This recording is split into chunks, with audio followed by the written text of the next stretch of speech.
Hey guys, welcome to my presentation on my research project I've been working on for the last couple of weeks. I got the idea for this presentation or this topic the first week we were doing our discussions when we were talking about the California music and kind of tracking the music and how it affected society through word and song choice. And so I started immediately thinking about a song that I remember when I was teaching 8th grade called the Boll Weevil song, and I found that fascinating, the impact of the Boll Weevil. So I wanted to look deeper into the effect of the Boll Weevil on Southern culture and Southern life. And so as I've done my research and kind of figured out what I wanted to do, I've really learned a lot and plan on hopefully being able to implement some of the information within my class. So I titled it The Pesky Pest That Impacted a Nation During an Already Trying Times, How the Migration of the Boll Weevil Affected the Southeastern United States. Affected sounds good. Affected would also be as well. So with that, I'll kind of show you my plan for, I can get this to move on. Here we go. For my paper, so my outline is I want to basically discuss what a boll weevil is and kind of have a picture on the next slide or next couple of slides that I'll put in my presentation to kind of explain and let you see what the boll weevil looks like. It's a little bug that is no bigger than the head of a pinky, and it does some tremendous damage on cotton. The boll of a cotton seed, or the boll of cotton, that is, I guess it's the bulb, I should say, of cotton as it's producing is called a boll.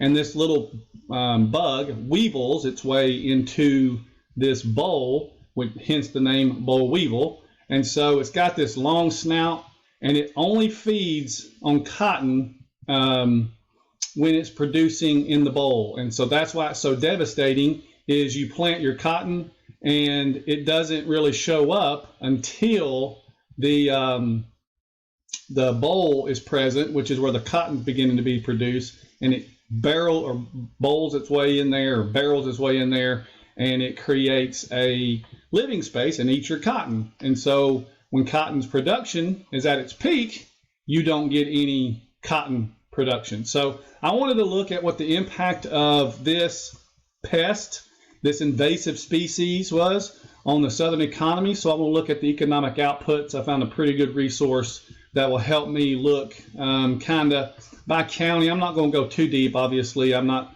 that kind of researcher, for one, and two, I don't have that kind of paper length. I mean, 10 pages or a little more maybe what it will be by the time my research paper is done is going to just barely scratch the surface of the output. But I wanted to kind of see, as it progressed through society, what it did to the cotton, or to the economic outputs of various states. And then I want to look at how it impacted Southern society, specifically the Great Migration, the Great Depression.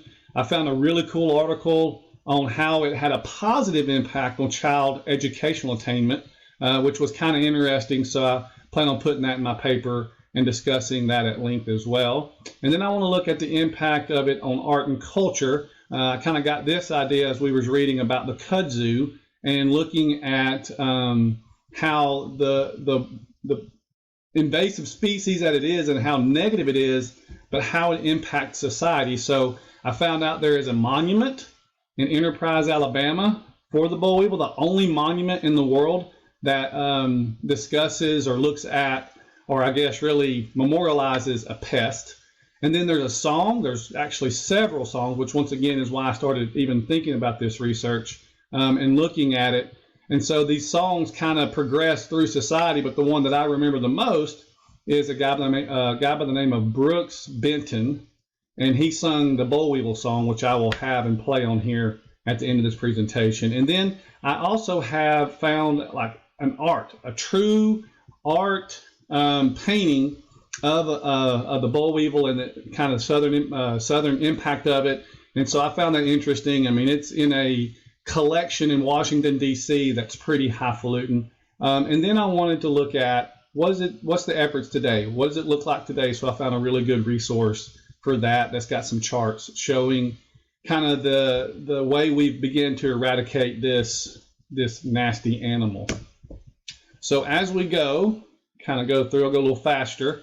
The connection to my standards is obviously what I teach now, U.S. history. The Great Migration, the boll weevil precedes the Great Migration, but there's no doubt that it impacted, because of its devastation on the crop, these farmers specifically. There's a resource I have about African American farmers who look to leave the South, obviously, because there's no money and there's no ability to make money. So this combined with the Great Depression and the Dust Bowl will have a devastating effect on Southern population. Therefore, new mechanization takes hold, new ways of farming takes hold, and they're just trying to figure out how to deal with this devastating species. And then finally, the boll weevil and the drought, which is specifically listed in standards for Georgia history, because it had such a negative impact on Georgia. In the 1920s, when the U.S. was booming, the Roaring '20s, as we would call it in U.S. history, the state of Georgia was not experiencing such great economic wealth. They were struggling with the boll weevil and the great drought that took hold in the early 1920s. And so the boll weevil really had a devastating effect. I will say the only, I don't want to say light, I don't say positive, but the only possible light that would be out of this is when the Depression hit Georgia, they didn't really feel it because they were already feeling it due to the boll weevil. So this is kind of what got me interested in the topic, and I want to apply it not only, I don't teach 8th grade Georgia studies anymore, which I may in the future, so this will obviously impact from there, but I also want to look at how it impacted the Great Migration and the Great Depression. So I'll go through my sources real quick. This won't take too long. This is just a source from the Journal of Economic History that looks at the boll weevil in general and kind of talks about what it can do. As you can see, each female produces 100 to 300 eggs per generation for up to 8 generations per year. So they multiply quickly, which is why it was so devastating on the Georgia landscape. Here is that pesky bug. This is called a boll right here, and this is where the snout would burrow into the boll of the plant, and then it climbs in there and it eats all the cotton as it's producing, which creates a obviously negative impact on society. Here are some cool charts I found. You can see the acreages in 1889, cotton bells, and then the boll weevil's trajectory, 1892, and it just is off the charts if you look at the land area it's covering and how it's just devastating the landscape as it goes. Same thing here, you're seeing the percent of the yield, and it's negatively being impacted through time. And this obviously is during the time of the Great Migration. So it's definitely pushing people away from farming. So I found this interesting, this resource. It was from a newspaper, and this is Dr. Miller Reese. And what I found interesting was he's associated with Thomas Edison, and he comes south to try to help create a eradicating measure to help rid the world, or especially the South, of the boll weevil. And then here is also a story about the negative impact of the boll weevil, but this is somebody's advertisement, which I found kind of cool, who believed they had a cure for the boll weevil. And so you use Hill's mixture according to the laws of nature, work in the daytime and sleep at night. And then success equals success. And he was pretty adamant that his mixture, its poison, would kill the boll weevil. Matter of fact, though, it didn't really have much effect on it. In this article, there's great maps and resources, and this was a tremendous article for the migration patterns. It looked at African American marriages, migration, and how the boll weevil impacted those patterns. And so I've got really good data. Here's some pictures. This is a picture within a map within this resource, and you can't really tell it here, but there are dates. These are years, and then you can see as the boll weevil moves from county to county through the time, it's jumping its infestation, and so it's kind of going up and down, seeing that. And then we're looking at agricultural stuff as well.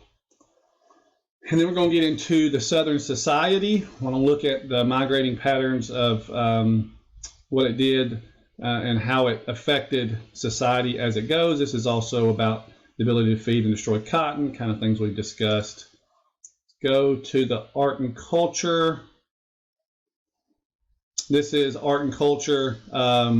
This is the song from Brooks Benton. It progressed. 1961 was when this one was written, but there's a song as early as 1924, and then people have renditioned different various types of this song. But he puts a spin on it, as this resource calls it, a poppy or G-rated type of tongue-in-cheek kind of version. It's really a cool song. I'll play it at the end. And here's that song. This is a resource I found called Cotton Boll to Rock and Roll, which also, once again, talks about the song and the vernacular of it, tracing its version. This guy by the name of Alan Lomax recorded a version by Leadbelly that included some very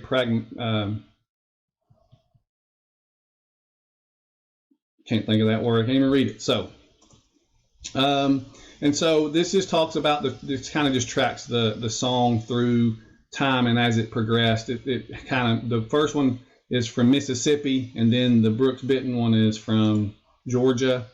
Here is the monument, the resource, and then here is that monument. It's in Enterprise, Alabama. You can go visit it. There was a newspaper article I also saw where they were cleaning it and kind of making it look pretty. And so this is the Boll Weevil on top of that newspaper or that monument. Here is that art. This is a very expensive piece. I couldn't find the exact price. I think it's priceless. It's in this place called the Phillips Collection in Washington, D.C. It was produced or painted in 1940 to 1941. Matter of fact, the guy who painted it, Jacob Lawrence, never has seen a Boll Weevil or been to the South, but he immortalized it in his painting. And as you can see, it's kind of sitting on the cotton ball and going to do its destructive thing. And so then I looked at the Boll Weevil today and the eradicating the Boll Weevil and what it did. And so here are some good pictures. You can kind of see eradication here is completed all throughout the South here. It's active still in Mississippi and parts of Texas, but you can see how through time we've gotten better at eradicating this pesky animal. And so here are my sources. I have 13 of them. I'm going to attach this PowerPoint into the discussion post as well, so that you can look at that if you'd like to look at it, so you can kind of check and make sure that I'm on the right track. But here is the song. See if I can play it. It will not, because my computer doesn't work. But if you listen to it, I've got it hyperlinked in the presentation. So if you want to listen to it, it's about a 2.5-minute song. It's pretty cool in how he immortalizing it and basically talking about the farmer's plight and how hard it is to eradicate this animal, because everything they tried to do to kill it up until the 90s, it just seemed to survive. Not really thrive, but survive. And so there was a constant battle. And finally in the 90s, they began to overturn it and make it go away. So that's my presentation. Hope you enjoy it. That's my plan. I'll be writing this for the next couple of weeks. And then I look forward to reading a couple of yours.